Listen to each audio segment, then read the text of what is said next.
Hi! Today we have a book called Adelita.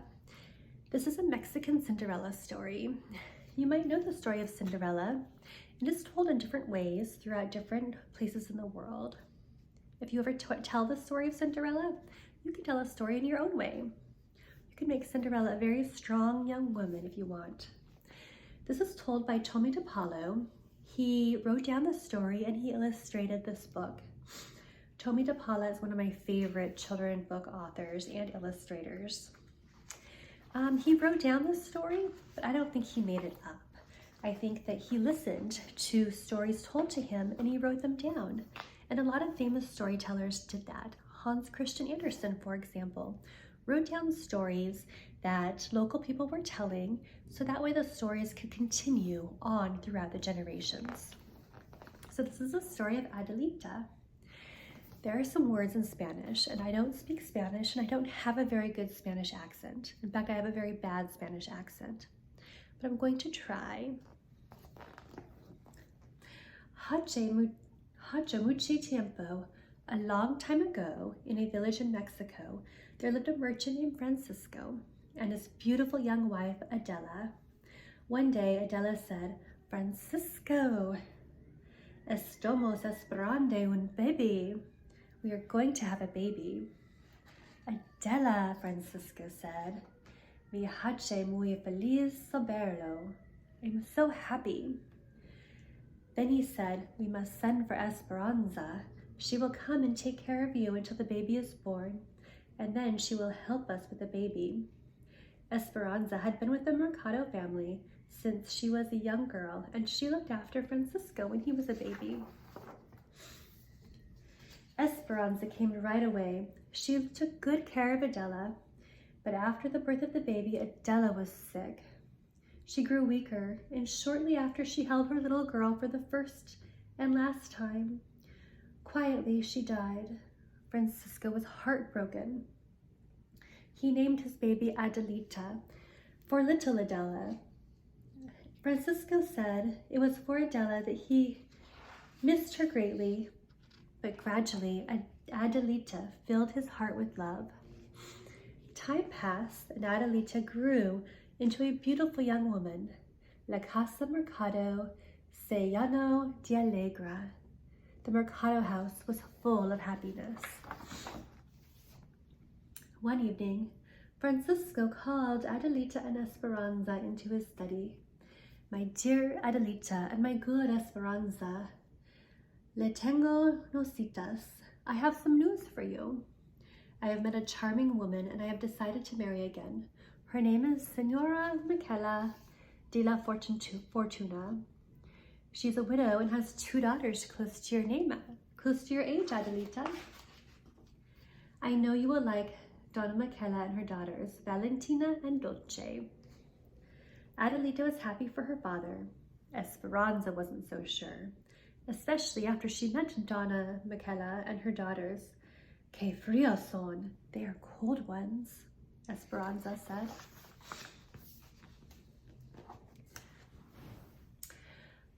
Life was happy, but different. Adelita had to share her father's attention, but they still managed to have importantes momentos juntos, special moments together.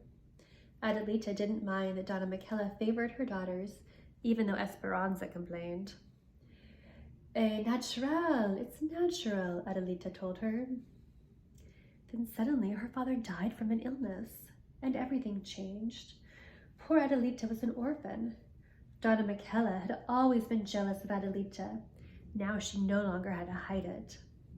She moved Adelita from her beautiful bedroom to a small room in the attic. No longer did Adelita have beautiful new dresses. She had to wear hand-me-downs. Worst of all, Valentina and Dolce were mean and hateful to her. This is Adelita's new room, and her stepsisters making fun of her. Adelita began to spend all of her time in the kitchen with Esperanza. She helped her with meals. She listened to stories about her father as a boy and her mother as a young bride. Because she knew that Esperanza loved her, Adelita's heart stayed as warm as the fire in a hearth. One day, Donna Michaela came to the kitchen and spoke to them. I am spending too much money on this household.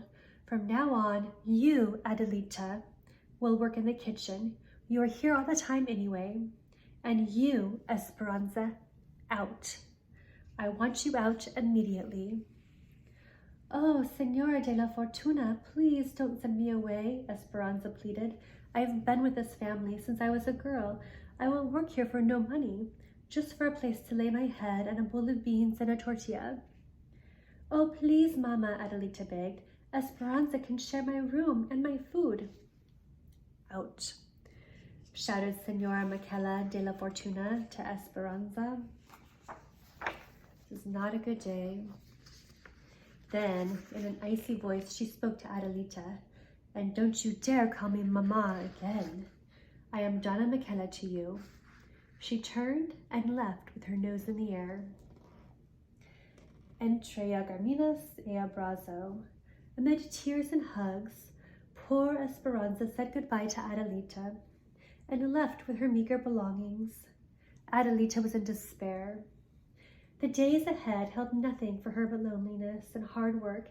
Adelita had to prepare all the meals, clean the rooms, and fetch and carry for Valentina and Dolce, who became more like medallas de vinegar, meanness and vinegar. Mijillas, my daughters, Donna Michaela said one morning as Adelita was serving breakfast. El Señor and El Señora Gordillo have sent us an invitation to un fiesta en su hacienda, a party at their ranch, to celebrate the homecoming of their son, Javier. Oh, Mama, Valentina and Dolce twittered, and Donna Michaela said with a smile, say rumor has it, that he will be looking for a wife. The daughters nearly fainted. Secretly, each of them wanted to be the wife of Javier, and each of them would do anything to get him. I don't want to skip a page. Donna Michaela, Adelita asked as she poured hot chocolate. May I go too? I know Senor Javier from when I was young. I would love to see him again. Are you serious? Donna Michaela asked. Look at you, so poorly dressed and a dirty face. I would be too embarrassed to have you in our company. You will stay here. Y punto, that is final. Adelita went back to her room. The next days were busy. Adelita did not have a minute to herself. Washing, pressing, sewing ribbons off, taking lace off, sewing ribbons on, taking lace off, at the mercy of every little capriccio, every whim of the sisters as each tried to outdo the other. So when Donna Michaela, Valentina, and Dolce left for the fiesta, Adelita went over to the kitchen and sat by the fire. Suddenly, disappointment swept over her. She began to weep. She missed her father. She missed Esperanza. She missed being at the fiesta. Tap, tap, tap. She heard a soft knock at the door. Who is it? Adelita asked. Soy yo. It's only me. It was Esperanza. Oh, Esperanza, I have missed you so much, Adelita cried. Don't cry, mi quinita, my little one, Esperanza said. I am here. I had un sueño, a dream, that Donna Michaela would not let you go to the fiesta. So I have come to help. I have borrowed a cart to take you there. But I have nothing to wear, said Adelita. Come with me, Esperanza said. They went to the Cuarta de Tilgues, the storeroom. Over there, behind those boxes, is your mother's trunk. The key is behind the crucifix. Adelita unlocked the trunk. Inside, she found an old-fashioned, beautiful white dress. Under the dress was a magnificent rebozo, a shawl embroidered with birds and flowers. Oh, mi mamacita, my little mother, Adelita whispered. Adelita washed and dressed. Esperanza braided her hair and wound ribbons and flowers into it. Oh, Esperanza, Adelita said. Donna Michaela will be furious when she sees me. Don't worry, she will never recognize you, Esperanza assured her. Now, vámonos, let's hurry. The fiesta had already begun when Adelita arrived. She walked into the room. Everyone turned to look. The room fell silent. Who was that stunning young woman? Senor Gordillo went up to Adelita. Who do we have here? He asked. I am in disguise, Adelita said with a twinkle and a smile. Just call me Cinderella. Javier, everyone, Senor Gordillo said. Come meet our very own Cinderella. Javier took one look and fell in love. He danced every dance with Adelita. He brought her refreshments. He never left her side. Adelita's heart was full and well, and all the meanness she had suffered over the years began to melt away. But at midnight, when Javier gave her a sweet kiss and declared his love, Adelita was frightened. How could she explain who she was? His family would never allow him to marry a kitchen maid. So Adelita ran away and found Esperanza. They hurried home. I will never forget this night as long as I live, Esperanza, Adelita said. Gracias, thank you. If you ever need me, Mijita, my little daughter, just call my name and somehow I will hear you. The next day, all Donna Michaela and her 2 daughters could talk about was the mysterious Cinderella who had appeared and then disappeared from the fiesta, just like a fairy tale. They were jealous of her beauty and even more jealous because they knew Javier had fallen in love with her. I'm glad no one knows who she is, Valentina said. Or where she is, Dolce said. And no zapalita de crystal, no glass slipper, Donna Michaela added. Javier had told everyone he would not rest until he found the Cinderella. He's coming to town, hoy mimiso, this very day, Donna Michaela announced.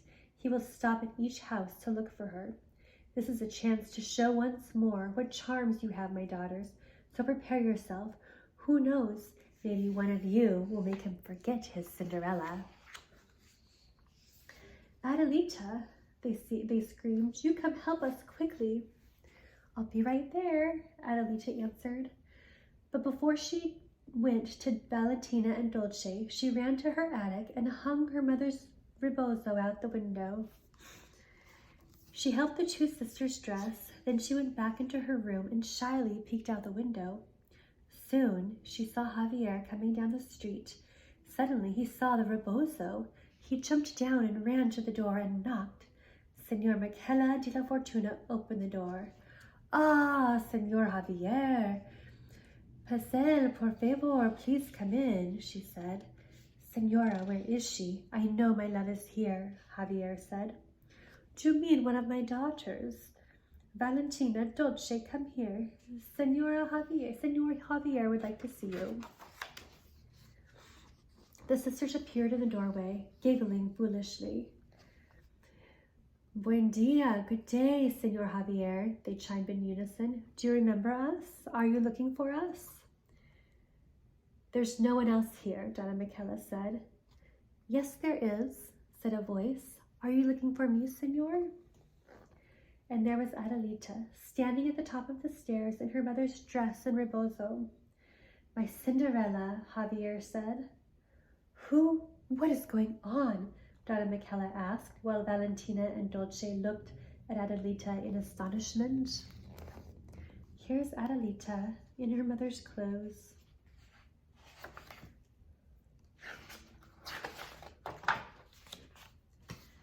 It's only Adelita, Donna Michaela. Adelita said as she only came down. Only Adelita. Who are you? Javier asked. I'm Adelita Mercado Martinez. We knew each other when we were children. Ah, Adelita. Of course, I remember you as a little girl, Javier gasped. I am so happy to have found you again. He smiled. I have come to ask my Cinderella to marry me. Will you? I am an orphan, Senor Javier, Adelita said. Perhaps you should ask Donna Michela if she will give me her permission. Will you, Senora? Javier asked. Why, I don't know. I don't know what... I mean, well, of course. We shall be honored, Senor Javier, Donna Michela said. Valentina and Dolce glared at Adelita. Then it will be, Javier said, taking Adelita in his hand.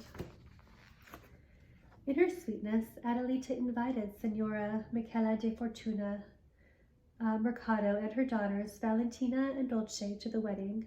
Of course, Esperanza was there too. She was going to take care of Javier and Adelita just as she had done before. And just like Cinderella and her prince, we felices de siempre, live happily ever after, Javier said. And they did. There's a picture of them on their wall. So it's interesting how the Cinderella story could happen without magic. And it also shows how, like, being a nice, warm person has like reaps special rewards.